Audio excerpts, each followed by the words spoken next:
In that major development, we're talking about the gold smuggling case of Ranya Rao. The DRI, that's the Department of Revenue Intelligence, it has sought custody of the Sandalwood actress from the 9th to the 11th of March. That's about 3 days. And soon after Ranya Rao's bail plea was filed, the DRI submitted a custody petition to the special court for economic offences. The agency argued that she remained in contact with multiple individuals until she reached Bengaluru from Dubai, making her custody crucial from a national security perspective and point of view. The DRI contended that if she were released on bail, critical details could be leaked to other accused, potentially allowing them to escape.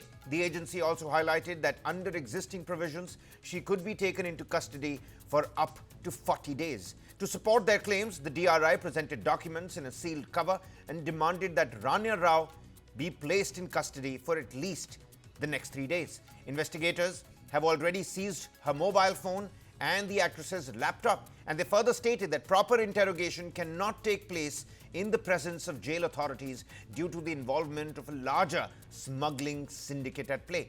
On the other hand, Ranya Rao's lawyers, they argue that the DRI had not initially requested custody after her arrest and was now doing so only because a bail plea had been filed. Ranya Rao's lawyers accused the agency of attempting to correct procedural loopholes after the bail application was filed. Now, the Special Court for Economic Offences will deliver its decision on Ranya Rao's custody order tomorrow. And until then, her bail plea remains pending.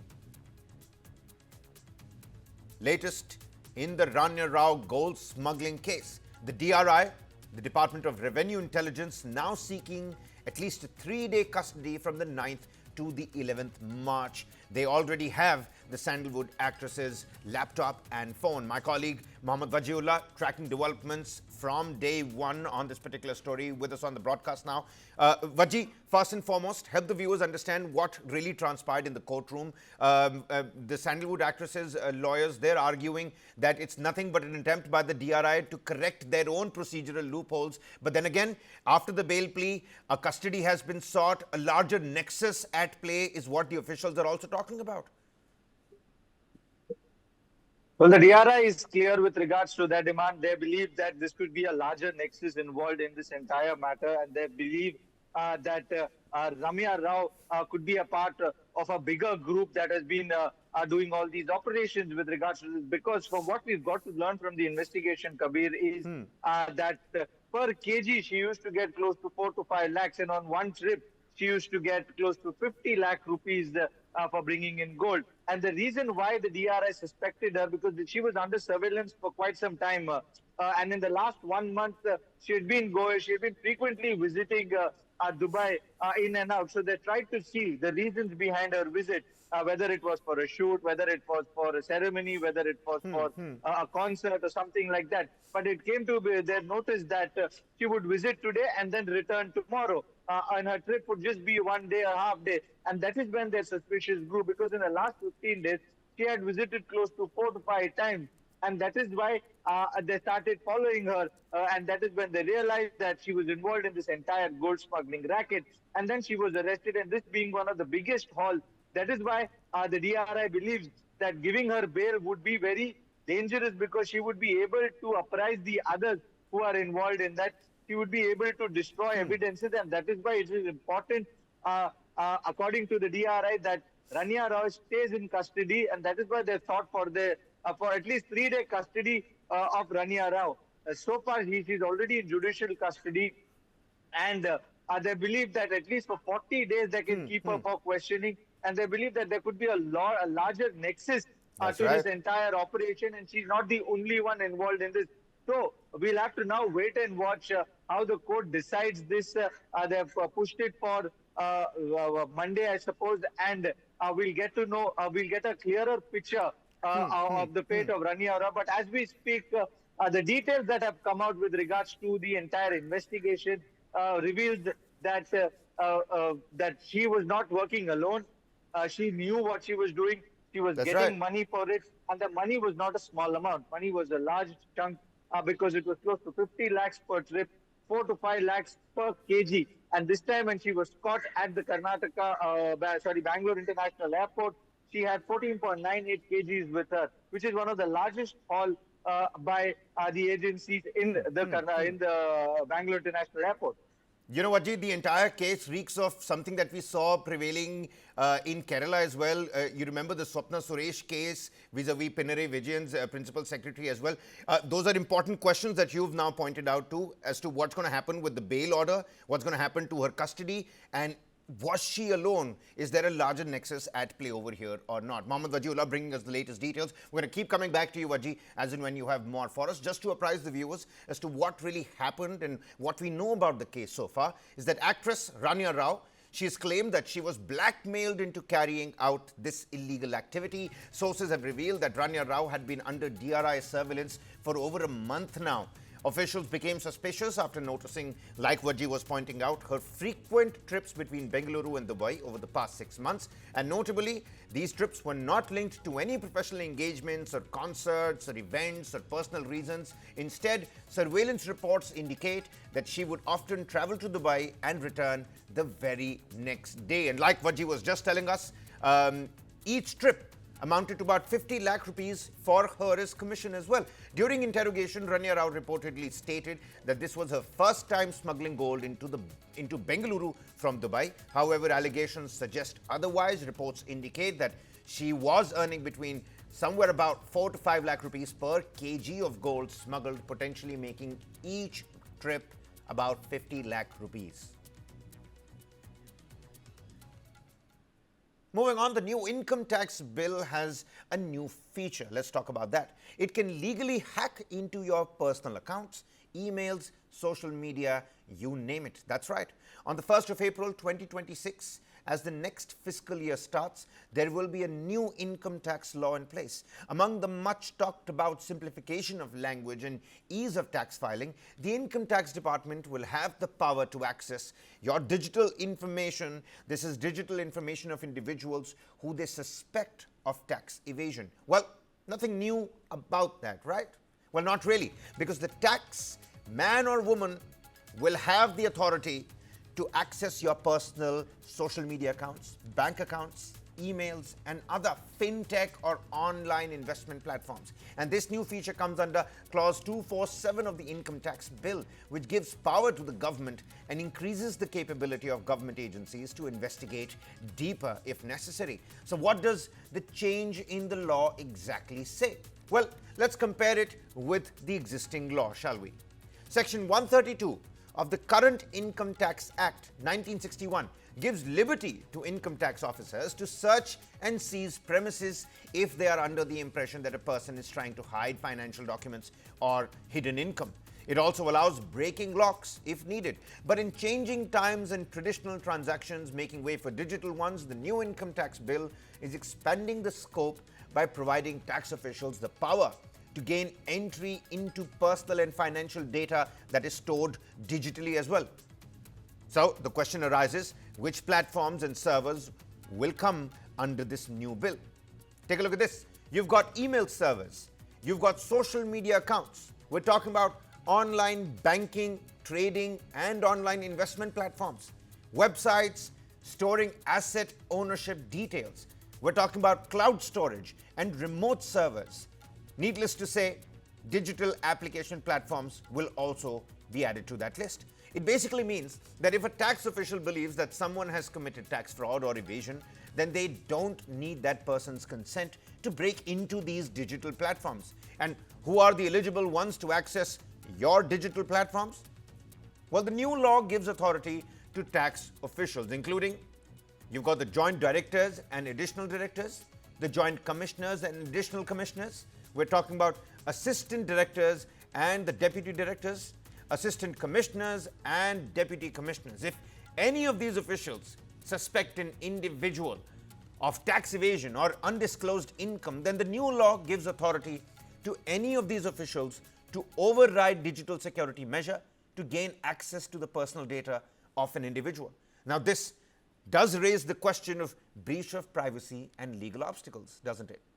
That's something that perhaps could be contested under Article 21 of the Constitution of India, under the fundamental right to life and personal liberty. Now, the excessive power given to the officials does raise eyebrows when it comes to right to privacy and the possibility of misuse of power. The intent of the law may well be to catch the tax evaders.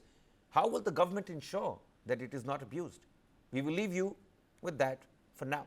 Meanwhile, the Congress party, the opposition, has issued a warning on its social media platform X and has urged the people to fight for their privacy. Scaling up its attack on the Congress party tweeted that, and I quote, "The Modi government is pushing a dangerous new income tax law that will strip away your digital privacy. They will have the power to spy on you, and all they need is mere suspicion. This is not about tax compliance. It's about surveillance and control." I unquote.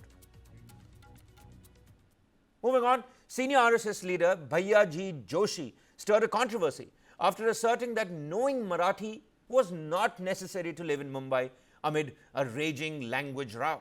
Joshi's remarks at an event in Maharashtra's Ghatkopar invited strong criticism from Shiv Sena's UBT faction and the Congress party as well. However, senior RSS leader clarified later and said that this is just a misunderstanding and whoever comes to Mumbai should learn the Marathi culture.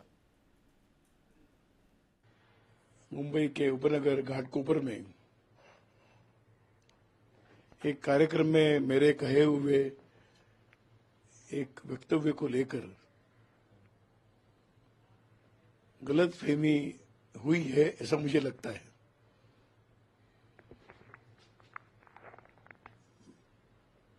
ये सवाल ही नहीं उठता कि मुंबई की भाषा मराठी नहीं है। महाराष्ट्र की भाषा मराठी है, मुंबई महाराष्ट्र में है और स्वाभाविक रूप से मुंबई की भाषा मराठी है।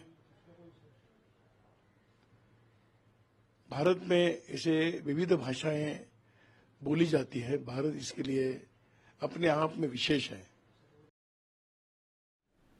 Moving on, in a shocking incident, Khalistani extremists heckled and attempted to attack External Affairs Minister S. Jaishankar. This happened in London. Take a look at some of these visuals. The attempt was made while he was leaving in a car after attending an event at the Chatham House. Visuals of the incident show a man running towards Jaishankar's vehicle, the front cavalcade, and tearing the Indian national flag right in front of the car's hood. The attempt to heckle, it occurred right in front of the London police officers who pretty much looked unresponsive. And the pro-Khalistan supporters were seen holding the flag and staging the protest outside the venue where External Affairs Minister S. Jaishankar participated in a discussion. The Ministry of External Affairs has responded to the attack. It said, and I quote, "We have seen the footage of a breach of security during the visit of External Affairs Minister to the United Kingdom. We condemn the provocative activities of this small group of separatists and extremists. We deplore the misuse of democratic freedoms by such elements. We expect the host government," of course talking about United Kingdom, "in such cases to fully live up to their diplomatic obligations." S. Jaishankar, the External Affairs Minister, is on an official visit to the United Kingdom from the 4th to the 9th of March, where he is set to hold talks with British counterpart David Lammy and other key officials. And the visit aims to bolster the India-UK Comprehensive Strategic Partnership, covering trade, health, education, people-to-people ties, and, of course, defense cooperation. He was at the think tank to speak on India's foreign policy and the India-UK partnership. But the moment he exited the Chatham House premises, he was about to board his vehicle, the official vehicle and the convoy. That's the moment when one Khalistani goon, in fact, ran from the cordon towards the car and tried to block the vehicle. This was an attempted attack on India's External Affairs Minister, Dr. S. Jaishankar, which the Indian Ministry of External Affairs has also called a massive security breach. Now the question really arises why the UK police, the London police and the security officials have failed to really provide any kind of security to Dr. S. Jaishankar, and why the Khalistani goons were given a free hand, that too in front of the Chatham House, to in fact attack Dr. S. Jaishankar. Anything could have happened. You know, this person could have had any weapon, a sharp object, or could have physically assaulted Dr. S. Jaishankar. Who knew? Who knows, perhaps he could have been a suicide bomber as well. So a massive security breach has happened. The External Affairs Ministry has also responded, in fact, in a very sharply worded statement, it has said that we have seen the footage of breach of security during the visit of External Affairs Minister to the UK. We condemn the provocative activities of this small group of separatists and extremists. We deplore the misuse of democratic freedoms by such elements, and we expect the host government in such cases to fully live up to its diplomatic obligations. Now, this is Six for Justice SFJ, the designated terror group that was responsible for this kind of an attempted heckling and attack in London. They have said that on March 8 they will do yet again in Manchester a similar kind of action. This also raises questions about the overall intent of the UK government, because in the past as well, an Indian High Commission in London has come under attack where the flag was really torn down and there was hardly any action visible from the London police. Questions really about the diplomatic protocol and the lack of security and a massive breach of security by the UK police. Next up, a story that we've been tracking right from the top of the morning.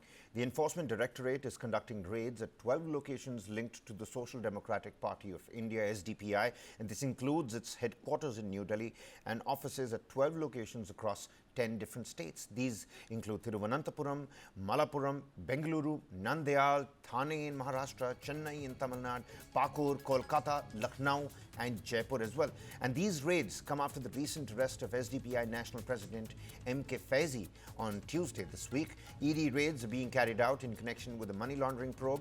Enforcement Directorate previously claimed an organic link between the SDPI and the banned Popular Front of India. And PFI was declared an unlawful association by the Modi government back in September 2022.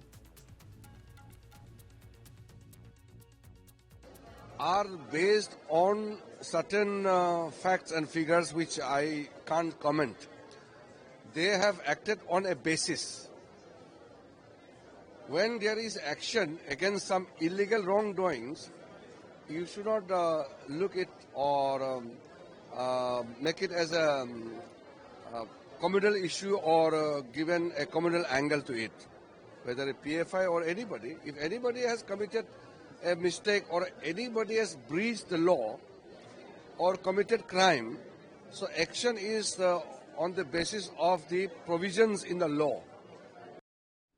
Now, the SDPI was established back in 2009 and is a political party with a presence in multiple Indian states. Raids on SDPI locations, of course, its headquarters in New Delhi as well. Let's shift our focus to Tamil Nadu, a big political controversy that is and has been brewing in the state of Tamil Nadu. Amidst the ongoing debate over the three-language policy in the National Education Policy 2020, Tamil Nadu Chief Minister M.K. Stalin has again hit out at the BJP-led central government. Just on Thursday, he used a famous quote to target the centre's stance on the language policy.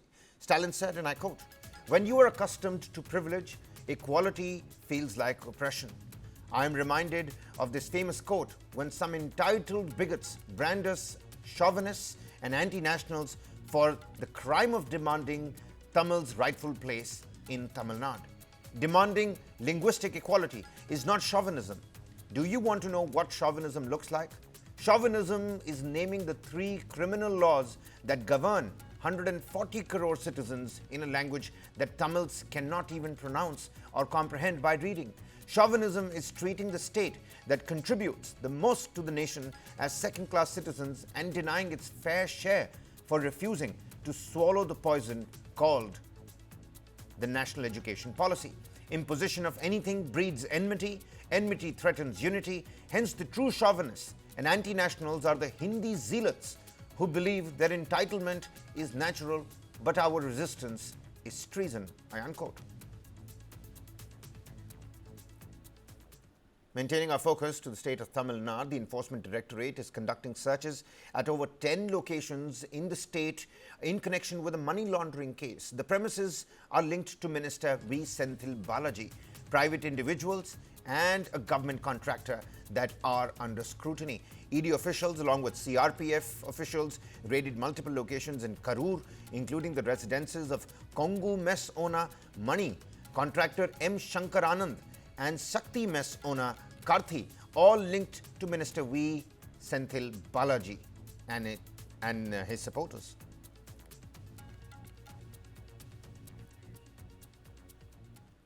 Moving on, after an active terrorist of Babbar Khalsa International, Lazar Masi, with alleged links to Pakistan's ISI, was arrested from Kaushambi early on Thursday. UP DGP Prashant Kumar said that Masi had planned a major terrorist attack during the Mahakumbh in Prayagraj. Addressing a press conference, UP Director General of Police said that due to intensive security checks during the Mahakumbh, the terrorist failed to execute his plan. The DGP said that the arrest of the terrorist also verifies smuggling of arms and drugs from Pakistan to India.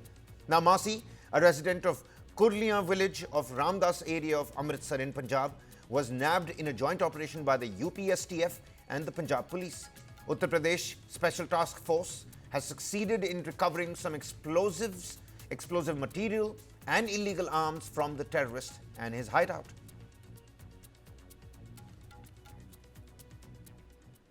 Meanwhile, in a closely contested electoral battle, the BJP won a high-stakes battle by winning 2 out of the 3 members of the Legislative Council seats in Telangana. And this has dealt a blow to the ruling Congress party in the state. The Graduates MLC constituency, spanning 42 assembly segments and comprising over 3,55,159 voters, is a critical battleground that potentially reflects the sentiment of the state's educated electorate. BJP candidate Anji Reddy emerged victorious against Congress's candidate V. Narendra Reddy. Union Minister and Telangana BJP Unit Chief G. Kishan Reddy highlighted the significance of the victory, emphasizing it as a clear indication of the party's growing popularity. He noted that the BJP's success in winning 2 MLC seats, including one in the teachers' category, demonstrates increasing public support and growing dissatisfaction with the current state government. This election comes just over a year after the Congress party's decisive victory in the state assembly polls, making the BJP's performance particularly grabbing the attention. Both Anji Reddy and Narendra Reddy, interestingly, operate educational institutions in the region as well. Well, see, this election is a direct reflection of what we were propagating in the last 1.5 years. No party gave a ticket to a BC candidate. Both parties gave ticket to upper caste. BRS party did not contest the election. So the total equation and the ecosystem changed. And then when people like us said BC should get united and vote, the third candidate, a BC candidate, emerged and gave very, very stiff competition to both these national parties. So if either one of the national parties would have given a ticket to the BC, it would have been justified. Or if they would have helped these candidates, it would have been good, but it did not. So this election is not a true reflection of democracy, is what I would say. And take a look at this. BJP MP from Bangalore South, Tejasvi Surya, tied the knot with renowned Carnatic vocalist Sivasri Skanda Prasad, who is also a Bharatanatyam dancer from Chennai. Sivasri holds a bachelor's degree in bioengineering from the Sastra University, an MA in Bharatanatyam from Chennai University, and a master's in Sanskrit from the Chennai Sanskrit College. And Sivasri lent her voice to the Kannada version of the acclaimed film Ponniyin Selvan, the second part. On the 9th of March, a grand reception will be organized at Gayatri Vihar in Palace Grounds at Bengaluru, where dignitaries will grace the wedding ceremony as well. Just last year, Sivasri Skanda Prasad earned accolades from Prime Minister for her rendition of a bhajan ahead of the Pran Pratishtha ceremony of the Ram temple in Ayodhya.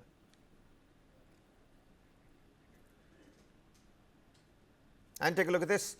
National President of the All India Muslim Jamaat, Maulana Shahabuddin Razvi Barelvi, has criticized Indian pace bowler Mohammad Shami for not keeping or observing his roza and taking energy drinks during the semi-final match of the Champions Trophy against Australia. Now, Barelvi said that roza has been declared compulsory in Islam and deliberately not keeping fast is the biggest crime. Now, Maulana Shahabuddin Razvi Barelvi went on to say that Muhammad Shami has committed a big sin by not fasting and observing that roza and is a criminal in the eyes of the Sharia. Therefore, he should apologize to Allah for his sins. के फ़राइज़ अरकानों में से जो फ़र्ज़ रुकन है उनमें तौहीद, नमाज, रोज़ा, हज और ज़कात है। इनमें से अहमुल फ़र्ज़ एक फ़र्ज़ रोज़ा है। उस रोजे को इस्लाम ने अपने तमाम अनुयायियों पर फर्ज करार दिया। अगर कोई भी आकिली बालिग मर्द और औरत सेहतमंद अगर वो रोजा नहीं रखता है तो फिर वो गुनाह अजीम का शिकार होगा और उससे खुदा की बारगाह में पुरसिश होगी, पूछगछ होगी। हिंदुस्तान की एक मशहूर क्रिकेट शख्सियत मोहम्मद शमी साहब हैं। उन्होंने क्रिकेट के दरमियान पानी पिया या कुछ और चीज पी। तमाम लोग उनको देख रहे थे और इस दरमियान जब वो खेल रहे हैं तो इसका मतलब वो सेहतमंद हैं, तंदुरुस्त हैं, तवाना हैं। अब ऐसी कंडीशन में उन्होंने रोजा नहीं रखा और रोजा न रख करके फिर उन्होंने पानी भी पिया। दुनिया ने देखा उनको पानी पीते हुए, तो एक उनकी जरिए से एक गलत पैगाम अवाम में गया और रोजा न रख करके उन्होंने गुनाह का काम किया। तो उनको ऐसा नहीं करना चाहिए और वो शरीयत की नजर में वो मुजरिम हैं और गुनहगार हैं।